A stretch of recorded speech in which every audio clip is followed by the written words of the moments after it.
جو ہے victim juvenile ہے اور کورٹ کسی ایویڈنس کی سٹیج پہ سمجھتی ہے کہ اس وکٹم کو، جوینائل وکٹم کو یا جوینائل ایکیوزڈ کو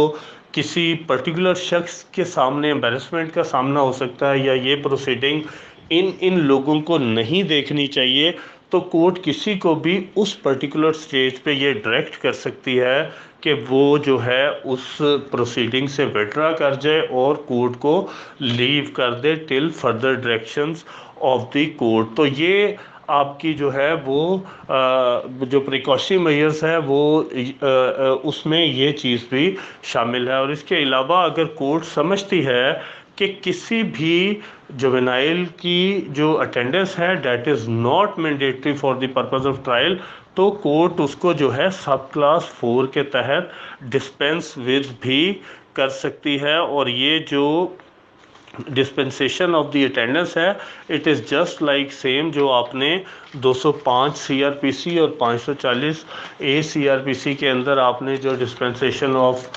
پرسنل اٹینڈنس دیکھی تھی، یہ ویسی ہی ایک اسپیسیفک کلاس جو ہے وہ جوینائل ایکٹ کے اندر بھی دی گئی ہے۔ اور اس کے علاوہ اس کی جو آگے سب کلاس 5 ہے وہ یہ کہتی ہے کہ اگر کورٹ سمجھتی ہے کہ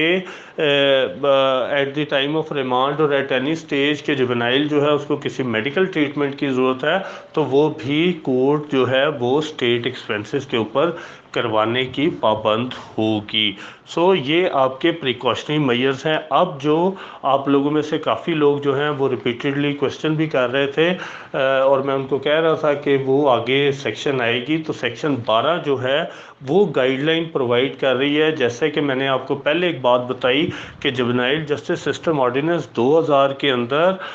جو مائنر تھا اس کو جوینائل تھا اس کو میجر اوفینڈر کے ساتھ کسی صورت ٹرائل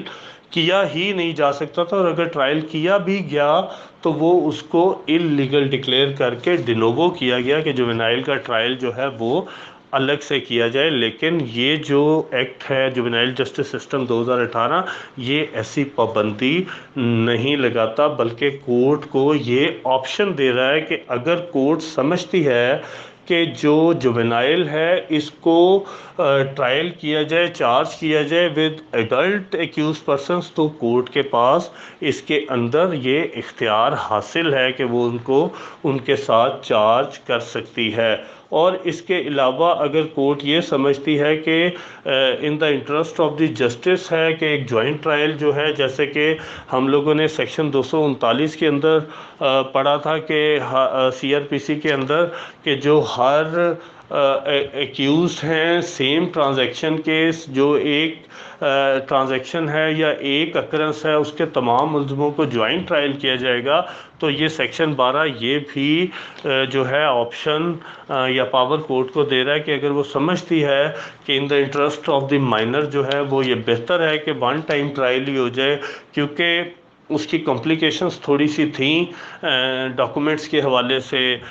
کہ بعض دفعہ ڈاکومنٹس یہاں پہ انیکس نہیں ہوتے تھے جوینائل کے ساتھ، یا at the time of exhibition جو ہے وہ پرابلم ہو جاتی تھی، یا اس بات پہ بھی ڈیلے ہو جاتا تھا کہ ابھی جوینائل کا ٹرائل ہو رہا ہے تو وہی کونسل وہاں پہ انگیج ہے تو وہاں پہ نہیں مل رہے، اور اس کے علاوہ جو کراس ایگزامینیشن ہے وہ وہاں پہ اور ہو رہی ہے یہاں پہ اور ہو رہی ہے، تو اس ٹائپ کی ٹیکنیکل پرابلمس تھی جس کی وجہ سے اس چیز کو ریموو کر کے یہاں پہ کورٹ کو آپشن دے دی گئی کہ in the best interest of the minor, جو کہ آپ پہلے ڈیفینیشنز میں بھی دیکھ چکے ہیں کہ court in the best interest of the minor اگر joint trial 239 C R P C والا کرنا چاہے تو وہ بھی اس کے اندر ڈائریکشن دے سکتی ہے۔ اس کے علاوہ اگر کورٹ جو ہے وہ فزیکل پریزنس سمجھتی ہے کہ اس کی جو ہے وہ مناسب نہیں ہے ان دی کورٹ، تو اس صورت میں جو جوینائل ہے اس کو ویڈیو لنک یا آڈیو ویڈیو ویژول سے جو ہے وہ بھی کورٹ جو ہے شامل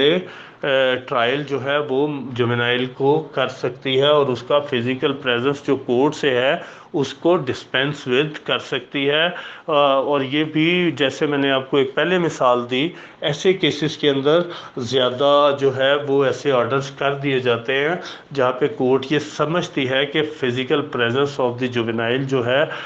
وہ اس کے انٹرسٹ میں نہیں ہے، یا اس کو کسی قسم کی امبیرسمنٹ کا سامنا کرنا پڑ سکتا ہے، یا اس کو کسی face to face cross examination کے اندر ایسے کسی